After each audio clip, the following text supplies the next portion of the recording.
As children, we hear many fascinating fairy tales that we believe in, until we grow up and realize that there is a difference between a fantasy, adventures, and reality. Adults that mix fantasy and reality often end up in a mental institution.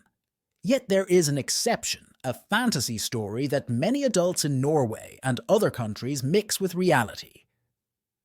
This fairy tale comes in several variations, but mostly it is similar to the following.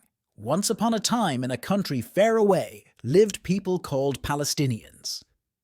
They were an ancient people, and they dwelled in their ancient own land. Palestine for many, many years, it is said that they have actually lived there since time immemorial. The Palestinians were both kind and hard-working, and they lived happily in their country in peace and harmony. The country was small, but big enough to its millions of inhabitants who lived in thousands of towns and villages that were scattered across the country. The village houses had red roofing tiles and were surrounded by gardens with green grass and exotic flowers and trees that were treated with love. The Palestinians were a unique nation with their own language and culture. They were skillful at cultivating the soil, and the countryside was covered with green fields and orchards. The country was a thriving paradise. The Palestinians had a king named Haj Amin al-Husseini. The king was kind and peace-loving, and he ensured that human rights were respected across the country. Women's rights were carefully guarded, and they enjoyed equality both in private life and in the society they lived in. The king worked closely with his German friend and human rights activist Adolf Hitler and tried to help him find a lasting solution to the Jewish problem in Europe and in Palestine. Palestine was also a democracy, and all the citizens enjoyed their rights under the leadership of the wise king. But as in many other stories also here, the good fortune did not last forever. One day, there came an army of Zionist soldiers who were sent by the imperialist Europe and conquered the country. The Zionists are Jews of the worst kind, and they were ferocious, brutal, and ruthless. They massacred thousands of the helpless, peaceful Palestinians and chased 1 million of them out of the country. Some Palestinians tried to hide, but they were caught by the Zionists, raped, tortured, abused, and mutilated in the most horrifying way. Zionists used often to drink the blood of their victims and to sell the victims' body parts to hospitals. King Haj Amin managed to escape the country and has devoted the rest of his life to meditation and international peace efforts. Before his death, the king crowned Prince Yasser Arafat for a new king to his people. Yasser Arafat was known as the leader of the peace movement, PLO, Peace and Love Organization, who worked on creating peace in the Middle East.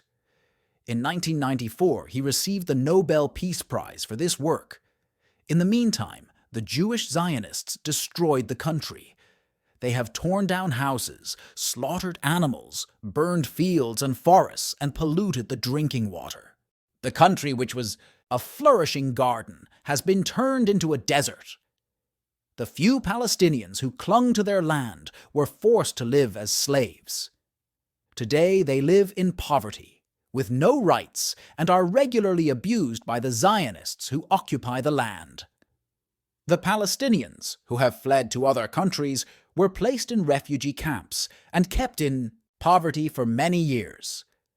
Despite the fact that the Palestinian refugees are the largest group of refugees in the world, they get no help. Unlike other refugee groups who have their own UN organizations providing housing, jobs, food, and education, the Palestinians do not get any such help. It is the fear of the Zionists and pressure from Jewish organizations that prevents assistance to the refugees and integrating in the countries where they are living.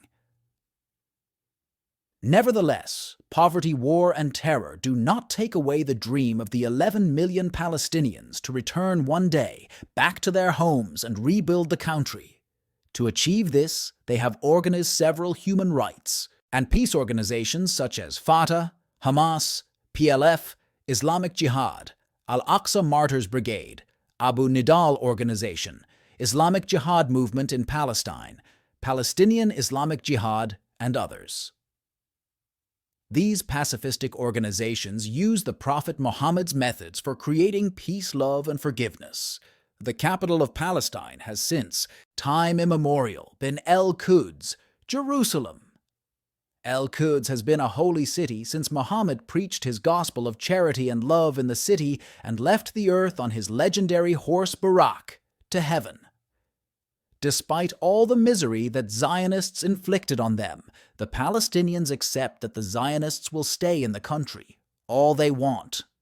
Now is a small area in the West Bank and Gaza where they can receive the 7 million refugees that will come back, cultivate their olive trees, and live in peace with their goats and Jewish neighbors. However, the evil Zionists have a different plan. They do not want to live in peace and continue to terrorize the Palestinians, day and night, with their rockets and bombs. Their fights for their rights is still going on.